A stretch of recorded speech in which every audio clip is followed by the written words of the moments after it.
Good evening, everyone, and welcome to the Focus of Norton series, sponsored by the Norton Republican Town Committee.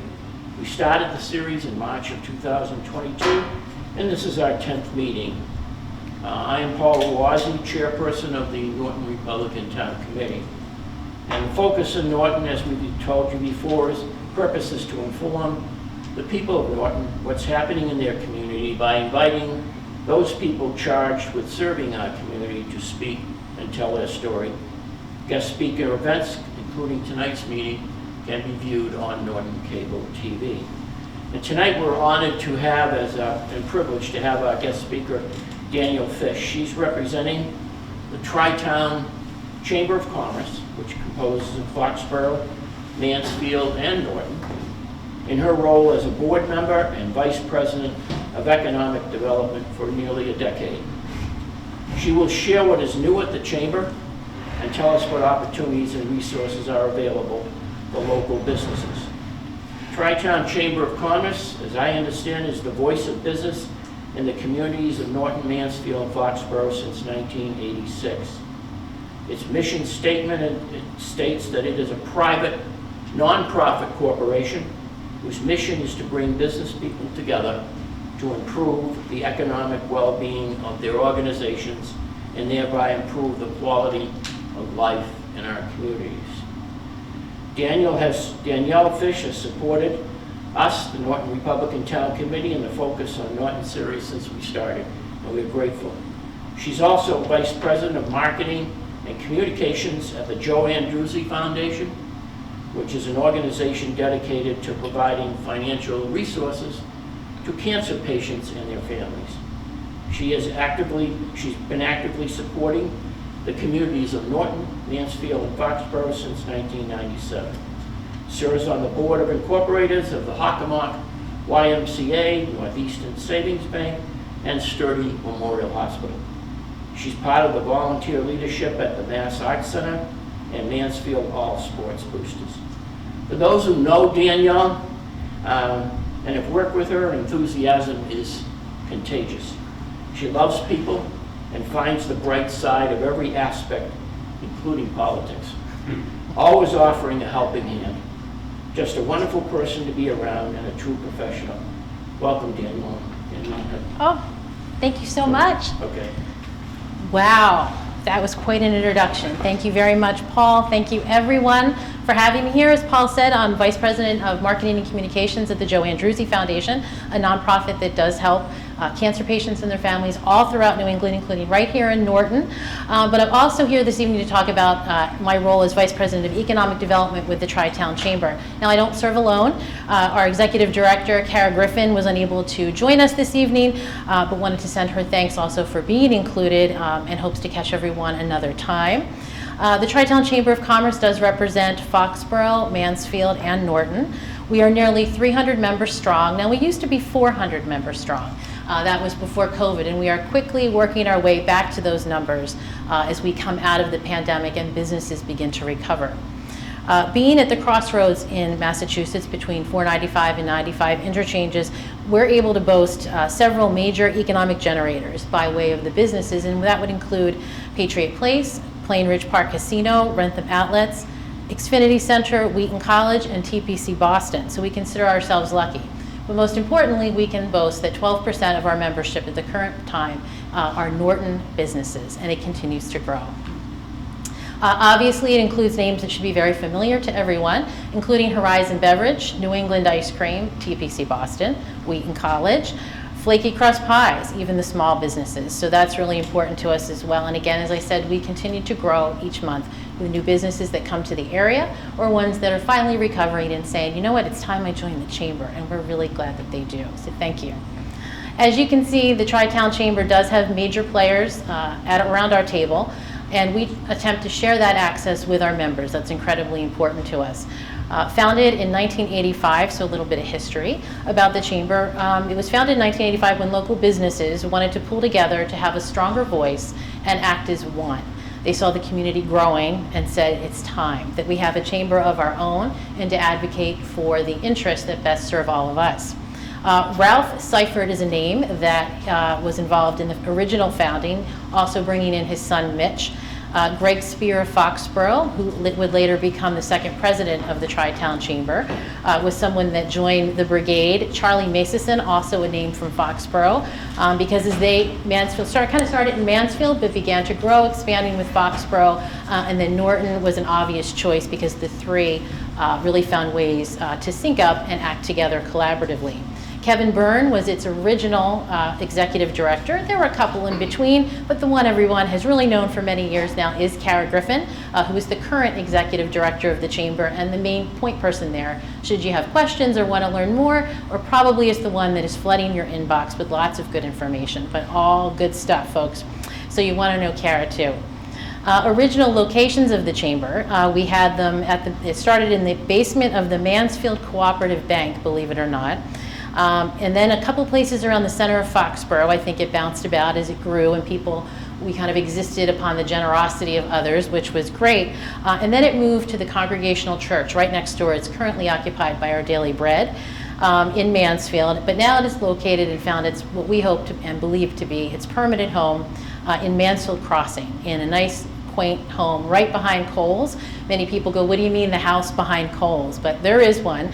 But those that have been around for a while and know their history, they'll remember the home because it sat on the front of the property at Mansfield Crossing well before it was developed. And it was negotiated to keep that home because I don't think it actually had historical value, but it had a lot of value to the people and residents of Mansfield, and then to see it just go away seemed like a shame. So the people involved in the chamber at the time had the good sense to coordinate and negotiate with the developers, and they gladly were able to turn that over to us for a wonderful deal, gave us a permanent home, and it actually also creates revenue because we do rent and lease space from the chamber as well.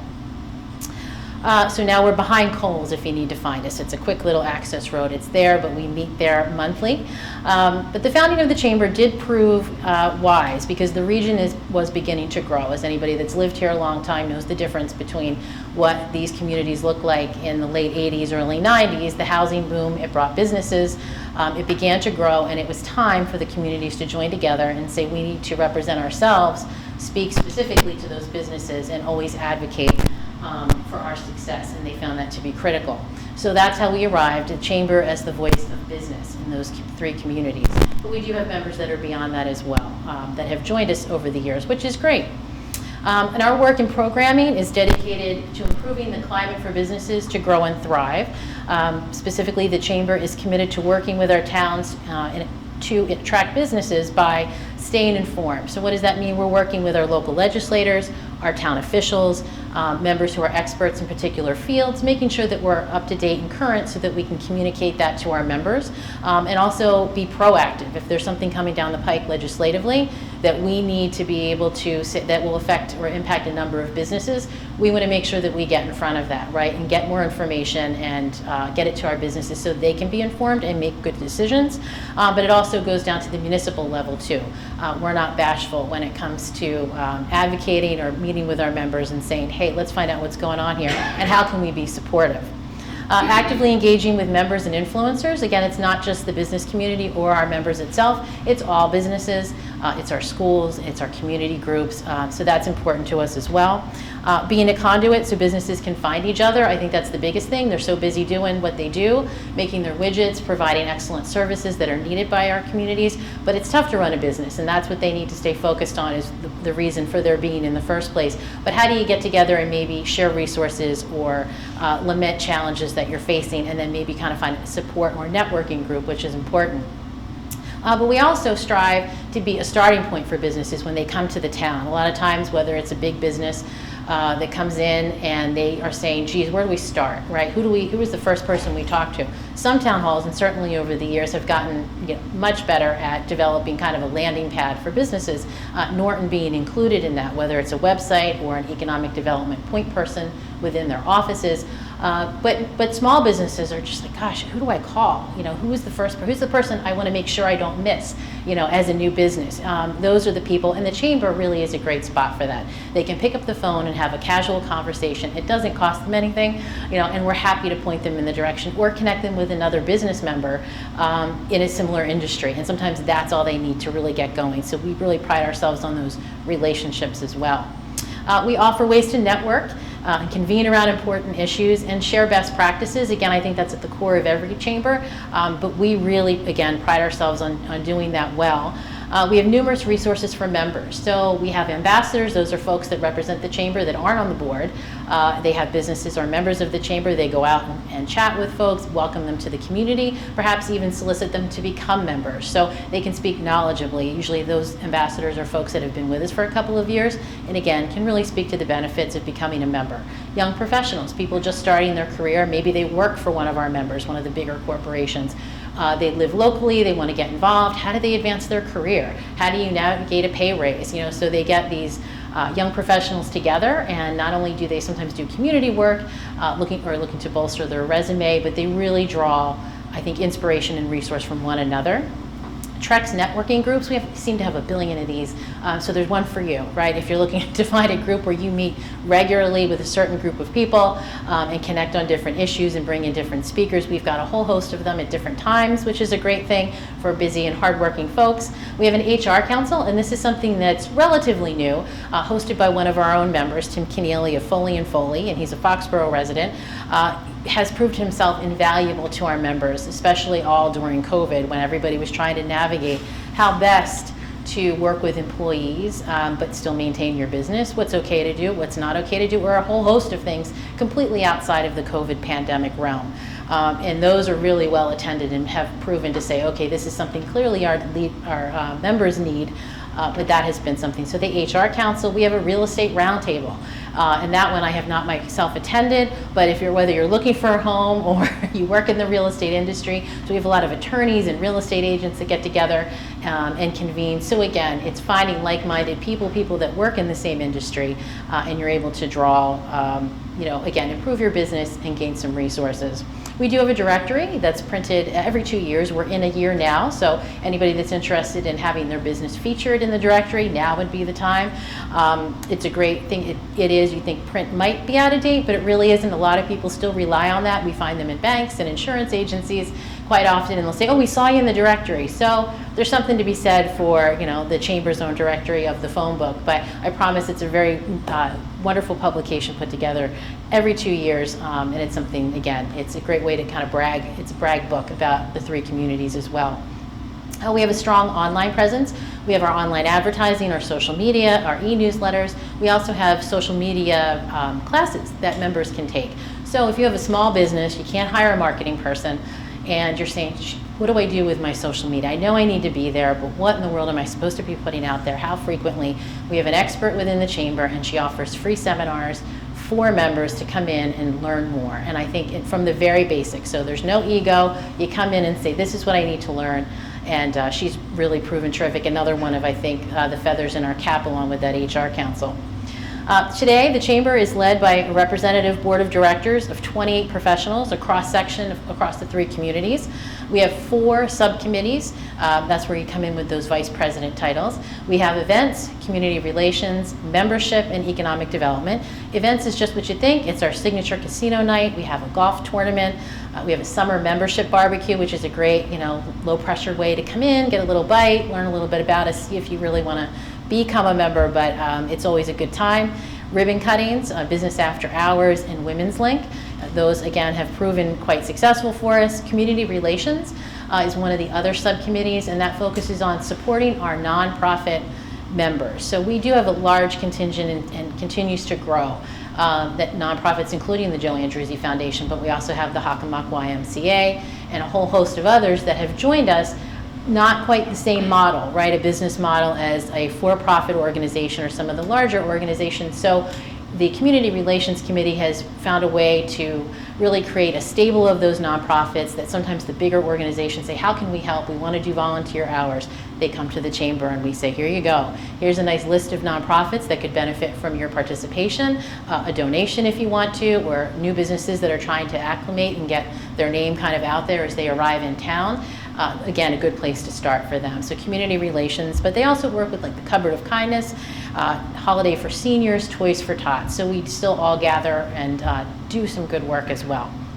Membership, just what you think, no surprises there. Attracting and retaining our members sometimes proves formidable in times like the pandemic for sure. and certainly now with the economy. So that's something we keep an eye on. And for us, the core of the membership is really making sure you're getting your value for your membership. You're entrusting us with your dollars, and we want to make sure that every dollar we know that isn't easy to make, to earn, and to keep, if you place it with the chamber, we want to be doing good for you. And economic development, so that's my favorite, and that's my little corner of the chamber universe, as it were. So I might be small but mighty, but I have a wonderful committee as well that works on this, so not alone, and we have some wonderful folks as well. But economic development is advocacy for our members at the most very basic level, legislative issues, support at the local level that are impacting businesses, zoning, tax rates, and infrastructure. So we're constantly watching those things and then also listening to our members. And being its chair, I said, we're going to take it up a notch. We're coming out of COVID, and we're going to do even more. As this committee is going to make sure that we're busy. Our committee does, as I said, boast some heavy hitters themselves from New England Ice Cream, Schneider Electric, the state legislature, as well as members in the insurance, legal, construction, and cannabis industries sit on this particular committee. So we're always looking for a few more folks within the chamber that want to get involved, but it continues to grow. But they do help to shape some of the speakers that we come in, also bring other issues to the table, literally, for us to speak or learn more on, and then bring it to the larger board to say, hey, these are some things maybe we need to really pop up to not only the board level, but also the rest of our membership. One of the things that we're known for each year is the Town Managers Roundtable, and this is open to the public, and we hold it in the fall right over at the TPC Boston. And this is really, again, one of our probably signature event, or the signature event, is we gather each of the 3 town managers from Mansfield, Foxborough, and Norton, along with their town planners, economic development directors, whatever they're called in those individual towns, and they come and present to the membership. And this is also, as I said, open to the public. So they present on what they're doing, what's coming. It's a great way to hear kind of the nitty-gritty, and then get also personal time with each of these town managers. So the members love to come and go, hey, what's going on with that road construction or sidewalks, you know, or whatever else might be happening in a particular community. And again, that's that idea of providing access to our members that you wouldn't ordinarily get, or having to schedule a meeting with your town manager. So always a well-attended, lovely breakfast. We have, again, our state legislators tend to come, boards of selectmen, select people, so we will enjoy that as well. But this year, I'm really excited to say that in November, we held, or actually executed, our first economic development survey. So this was in partnership not only with the chamber, but with our friends over at Craft Analytics Group. And we said, you're coming out of the pandemic. What can the chamber do to support? But we want to know what is top of mind for you, and what are those issues that you're struggling with? How can we be supportive? Again, back to my earlier point about how do we create value for people that have membership within the chamber. So we did that, and then out of that was born 2 things. So we said, all right, now we heard from the people. What do they want? What do they need as businesses? And so we created an Employer Institute, the first of which, it's 2 sessions. One will be held this coming Thursday morning, May 11th, at the Chamber House. And we're going to be gathering 3 human resource experts to talk about Gen Z and multi-generational workforce, hybrid, is it here to stay forever? All of those questions, because I think businesses are struggling, from the small bricks and mortar to the larger organizations. And it's just like, how do we get our hands around what is the new future of work? And that's really the topic of the day. And then the second one is June 7th, being hosted by our friend Tim Keneally, again from Foley & Foley, called Did I Hire the Wrong Person? And then how do you know, the balconies and the basements, and how do we get ourselves in and out of those situations thoughtfully, as your valued employees, but carefully, because you're the employer. So we're trying to look at it from both points of view. So that's what was born out of this survey, our first time out. But some other takeaways, so in case you're wondering what some of the businesses in our area are thinking. Number 1, finding and retaining employees. Generational differences, salary demands, hybrid schedules. Do I have to do it, or what's going to happen with that? Number 1 across the board, and it said 6 different ways to us, but this survey bore that out, hence the Employer Institute. Second, supply chain, costs and taxes. No surprise, the money factor, right? Everybody was saying everything's going up, I've got to pass it along. Not much the chamber can do there, but it's worthwhile to hear and put up against everything else that they're going through right now. However, the single greatest challenge, 21% of our respondents said labor costs. So again, that can be interpreted in many different ways, but that also wasn't a complete surprise given our current economic climate and its decline. So we're hearing more concern and more worry about that each day. And then the C word, we asked about COVID, and most said they survived it barely, but said they would not expand, which obviously means slowed growth, which is not something anybody wants to hear, especially a chamber built around businesses, and most importantly for the businesses as well. So how can the chamber help? Our ultimate question, beyond hosting a couple of sessions for our members, which is great, but they said advertising, information, and networking. They're ready to get out, break out, get back in it, and start attracting customers again and building their business. So that was great news to hear. So for the chamber, we said we have a role to play, and that's also our responsibility, and we're going to keep focusing on that. Hence the Employer Institute, and bringing those folks to them and making it easy as possible for them. So again, my goal as the VP of Development, or not Development, Economic Development, has been to develop programming that is relevant and has value to those members. Just a key point. And that's across all of our committees and all that the Cherrytown Chamber really wants for its members. We are in frequent contact with our town manager and town planners. We have a wonderful working relationship with Mike Units here in Norton. He participates regularly. He communicates all the time, emails. If you call and ask what's going on, he's more than happy to share that. And then most importantly, he also shows up. If you need him to come in and weigh in on something or visit with a particular business, he's there. So he's always active in the regional activities and is always an advocate for Norton. Whatever that topic is, he's bringing it back to what he needs to do in his community. So the work that Norton has accomplished certainly is an impressive resume, and all that is coming, the more that he shares with us, and certainly that we hear from our member businesses that are in Norton, it's making it really easy for the chamber to brag about Norton. We kind of unofficially say, Norton's the one to watch. Because everything is really rising, some things are coming together, and you have a great community of volunteer leadership on its boards and committees that are really looking to get the job done. So hats off to Norton. We meet on a regular basis at the chamber, obviously to hear the challenges facing the businesses. We often write letters on behalf of our members. So we're sending those in terms of securing grants. We're often requested for that. Could you send a letter of support saying how valuable we are? Happy to do that.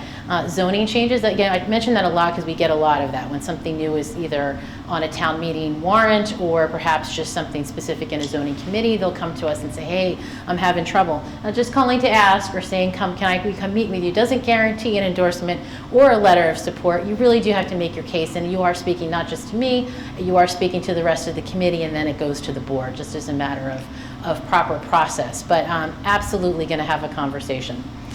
We've actually traveled to Boston. We've taken the show on the road for some of our members when they've had to go before committees at the state level for various hearings, notably over at Patriot Place when the new rail line was going in, and kind of talking about that and the idea of having it there and the economic development growth that it could potentially bring.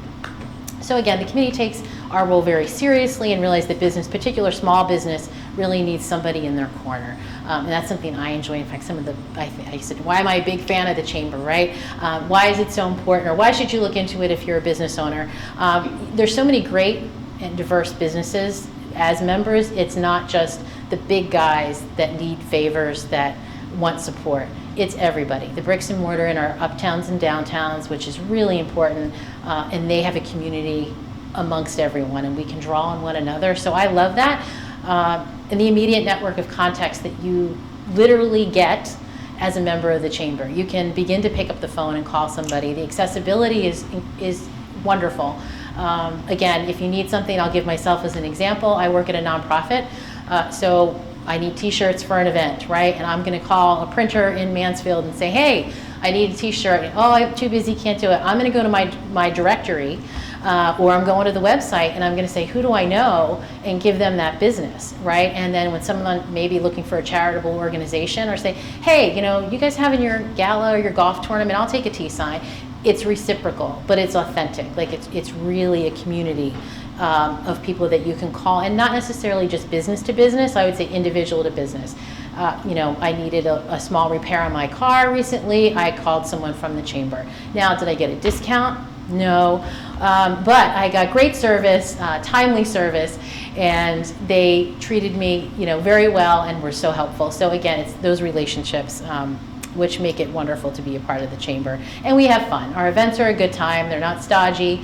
There's room for everybody. And I always like to say, we're big enough to be impactful, but we're small enough to know who you are. And I think that sometimes that makes a difference when you're plunking your money down for a membership in anything today. So I can tell you that with great assuredness that the Tri-Town Chamber does offer you that. So if you do want to be a member, if I've done a good job here this evening saying, hey, this is something that my business or somebody I know or somebody watching at home may have interest in joining, give Kara Griffin a call at the Tri-Town Chamber of Commerce. Tell them I sent you, that I was here this evening. And membership dues are based upon the size of your organization at the very least. So if you're a giant company, yep, you're going to pay a little bit more. But if you're a smaller one, there's a price point for you. And certainly those are payable via monthly. So it's something that we try to make it manageable. We're not looking for hurdles to become part of our community. We want to make it as easy as possible. And if you're already a member, thank you. Thank you. And we can't say that enough. It means a great deal to us, and we take great pride in each of you, no matter what you do, and thank you for choosing us, because we know there are other chambers, and we know that you could be doing other things with your money, so we appreciate you. And that's it. So of course, I wouldn't be doing my job if I didn't say #buy local, eat local, and support local. But thank you very much for having me. I'll take any questions. Yeah? Could you give us some specific examples of some of the success stories you've had in econ development? Right. I would definitely probably start with the pilot rail over at Patriot Place. That was one that I think with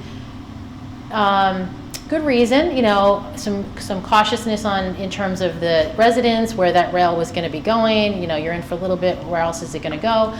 But what was great is that they were already obviously members, and that we went up there and spoke authentically to more of the local effect, whereas, it was such a big business and they might be thinking, Kraft, Patriots game, and for us, we were to go and be able to speak specifically to what else is around Gillette Stadium. It's not just Gillette Stadium, there's a community around that, and to be respectful of that, keeping in mind that the benefits that do come with perhaps bringing more people and exposure. So that's one too, and then I think on the smaller side of that would be the Mass Arts Center. A small nonprofit, just really looking to get them, they've been around forever, they do such great work there and bring a great deal of culture to our community. We want to see them thrive. So they are members, and they came to us and said, could you help us by supporting the letter and talking about the economic development that we put on our shows, and our patrons very often will go to the restaurants, or they might come from further distances, believe it or not, and stay at the hotel that just recently went up. So we put a letter in support for them to get a grant. And while the grant itself may not have been $1 million, it meant a great deal to that small theater that's trying to continue to stay there for us and that diversifies our community. So those are the two at opposite ends of the spectrum, and we get a lot in between about building heights, and we find ourselves knee deep and what, and let's make sure we're properly representing the business but being thoughtful to the community that we exist in as well. But so we pride ourselves at both ends of that. It's fun. Thank you. How did you come up with the Tri-Town Chamber using the 3 towns? And when did that start? Because it really took off, I think, when you became the Tri-Town. We weren't out there alone as Norton. Norton, there's no T, the way they talk about it now. Yeah. Norton, and then you have Mansfield and Foxborough, 2 dynamic towns. And we're part of that. When did that idea get? Right. I was very young at the time, Ralph, when that came up. But it was 1985 is when it was started. It was, and it was started in Mansfield, and I think because they had that, it's at that point a fairly robust downtown. They had a series of businesses in a line along the main street with some adjacent businesses and facilities that they wanted, and then the industrial park, right? So I think they were saying, we need to start speaking in unison. We need to make sure that we're advocating for everybody. And Ralph said, hey, I think we need to figure something out here. So Mansfield kind of got it going, but by the very same token said, we're bigger, we're better with bigger numbers, right? So who do you see on either side of you? And you look at, defined, if nothing else, by the highways and all the potential that at that point, lie right around those 2 major interpasses. So you see Foxborough was next because they also had a similar, they have the uptown, right around the Rotary. So a lot of great small businesses. So I think that was the most logical step. And some of those people, I think it was very much, again, started out of relationships. And you had some leaders over there that knew the folks over, and they said, yeah, that makes sense. And then why wouldn't you talk to Norton, right? You have a college that's located here, again, businesses of their own, and they're saying it only gets better if we try to work together. So that was made clear to me in the history of it. Well, again, I was not present at the time for that. They explained that there was no doubt that it was those 3 towns. And since then we've welcomed Plainville and folks from Taunton, and that's really been more of, they've kind of approached us and said, why not? Their business footprint has expanded as well. But it was always those 3 towns that found, I think, again, like-minded, the communities were similar, and their goals were the same, and I think that's how it was born. So started in one, and the good news spread, and they said, let's team up. Interesting you mentioned Plainville, Bridgewater. Was that the next ripple that you took? Or that stuck with the people? That's a good question. I think it was more just truly adjacent communities, or as people went to grow and ask people to become members to grow the chamber, it became businesses that made sense. Like if you were adjacent to us, like a Plainville or a Taunton, Easton, those business, you may do business. Your customers were probably in Mansfield or Foxborough, or if you were in Walpole, you had customers in Foxborough, so you wanted to mix it up. Now there are other chambers that surround us as well, and some have bigger footprints, some specialize a little bit more, and that's okay. We all play well in the sandbox, as they say, so it's good. But many businesses have memberships in all of them for that reason. So it really, but the ones that kind of we focused on, and I think that still holds true today, is we said we're going to do these 3 towns right and really dig in, really get to know the people, get to know the ins and outs from the businesses, and then also at the municipal level. Yeah? Education community has an impact on everyone's lives. I noticed, do you ever invite the superintendent of schools to some of these sessions? All the time. And, I don't know how you do it, but the word business in the school curriculum is not an evil word. Yeah. You know what I'm saying? Oh, yeah. I don't mean to, but it's kind of a familiarity in education process, and we also talk about labor shortage, whether it's not necessarily a career, but the part-time jobs, the kids that can work in restaurants, and that kind of thing. It's a challenge, is it not?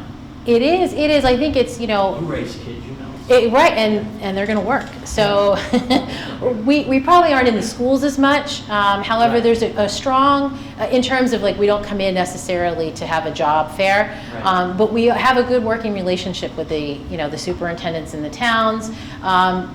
But there's definitely a symbiotic relationship, because certainly we want to employ those kids that are of working age and give them a start or mentorships when they come out, through college or after college, employ them even better, right? We want to see that too. Have them stay local and have that opportunity or that first job. But also many of our small businesses are excellent supporters of our schools. They're the names on the back of the baseball jersey. They're the ones that contribute to the booster clubs. So, again, we always try to stay in touch and keep it very doors open for communication. Right, exactly. So if you want us to come in and talk about, on a career day, for instance, about what people do, our community is very forthcoming. We'll be happy to do that. There's the Credit for Life program that's organized, that visits and rotates through different schools, that teaches kids about working in real life. You have a budget, a set amount in your checking account. What do you want to spend it on? And if they go out and stop at the Ferrari table, well, guess what? Or you're going to be back at one of those banks trying to get a loan to figure all that out. So we love that, and any opportunity there is to work with the schools. It usually just depends upon situational opportunities. You mentioned Taunton. Do you do much work with Taunton at all? It's a large community. Yeah, not so much with formal chamber events, but we have a lot of members from Taunton that participate. That will come That are over. members in That are in the Tri-Town Chamber, sure. Okay. Yeah, we had someone call from out of state one time, and I think it was inadvertent that they called to get membership. And then when we got, honest and disclosed, I think you called the wrong chamber.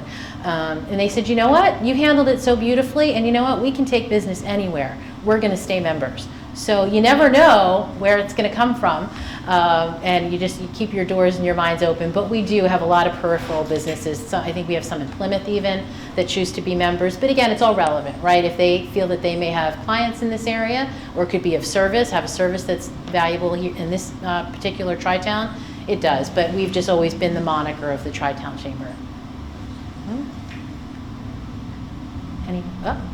One of the phenomena that came out of COVID was the whole thing about virtual working from home. There's a whole generation of kids that are now used to it and want that. It's almost like an employee benefit. And so I have two questions actually. Are companies struggling with the management issues, surrounding that? And another subject is, how can companies that are outside of this community come in and tap the people who want to work virtually that live in this area? Right. Okay. So the first part, join me on Thursday, because I think that is absolutely going to be covered in terms of how do you deal with that. Like, we loved hybrid and we want to keep it that way, or I want to be completely remote, or else I'm walking. We've had that too. So I think everybody has lamented a version of that very question. So that is absolutely going to be a hot topic to try to understand the shared value between the employer and the employee. I want to hear that answer too. Like, how do you make it work? If you're a service industry employer, you can't do that. You can't go completely, let everybody stay home and flip burgers. Not going to happen. It's a very tough thing to have to manage if you're a company, I think. It is, and I think we have a group of employers and members that are like, I want to figure this out. I'm not closed-minded, but I have a business to run. So that one was at the top of the list, and our speakers are they're ready for it. So they're going to go through kind of literally deconstructing a Gen Z and saying, well, why do they feel that way and how do we respond to them? And I know the second part of your question was, how do outside folks perhaps tap this area's employees or potential employees? I would say it starts through the Chamber website. We have job postings, or even if they're a new employer coming to the area, they can come and speak to our young professionals. They can come to a board meeting and say, I'd love to introduce myself. We're a business that's opening a satellite office, or I'm looking for employees in your area, and we get the word out. So, great question. Yeah. Can you square that off by putting it out there again? The date, the time, and what it's about, some of the issues? Oh, absolutely. Nice and slow, because this is going to reach a lot of people. All right. They want to hear it again. So, formally inviting everyone watching to join the Tri-Town Chamber's Employer Institute first session that's taking place this Thursday, May 11th, starting at 7:30. It's an early rise with 3 phenomenal HR representatives, experts in their fields from 3 different organizations, to speak to the future of work, specifically topics like a hybrid generation. How do we get people back in the office? And if it's not, what does it look like? What is the mindset of Gen Z? How do you deal with multi-generational workforces? So if you run the gamut, how do you come together, if you're the employer, to manage authentically and thoughtfully those people you're most looking to retain? So join us on Thursday, May 11th. And if you find yourself wondering, did I hire the right person? Save the date of June 7th, also at the Chamber. That starts at 7:30, and you'll be hearing from an attorney who specializes in employer law, outstanding person, or you can catch him at one of his HR councils. So May 11th, that's coming right up, or June 7th. At the headquarters. Correct. Tri-Town Chamber of Commerce. Yeah, right in the morning. We'll have some refreshments. So good times. Good. Yeah. So, you haven't had job fairs before, correct? Not specifically hosted by the Chamber. Okay.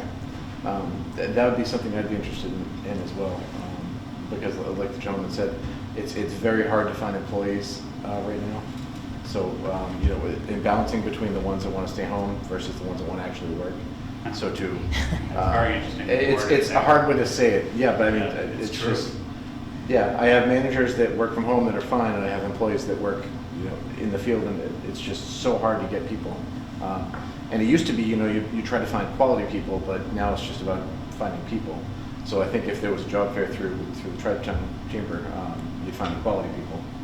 Absolutely. No, I love that idea. Now I have my chart of work for the rest of the year. That's perfect. I gave you homework. When we're done, we did a survey. We're having the town managers. We're having some employer sessions. But this is the kind of conversations that we enjoy so much at the Chamber, is hearing from people let's give you what you need and want, and see if we can put something together. You know, sometimes we start small and grow and get bigger and better at it as we go, but thank you for that. Appreciate it. I hear you say you do list jobs for hire through the chamber, We do, yes. so somebody could go on the website and see what's available. Correct. Well, there's a couple, I know there's jobs right there because the Joe Andruzzi Foundation is hiring. We have 2 jobs listed there now, but yes, the Tri-Town Chamber of Commerce has a website, and it literally has a tab just for jobs, and you can go and see everything that's available, and definitely, you know, reach out if you're interested, and we can post them. Yes. All right.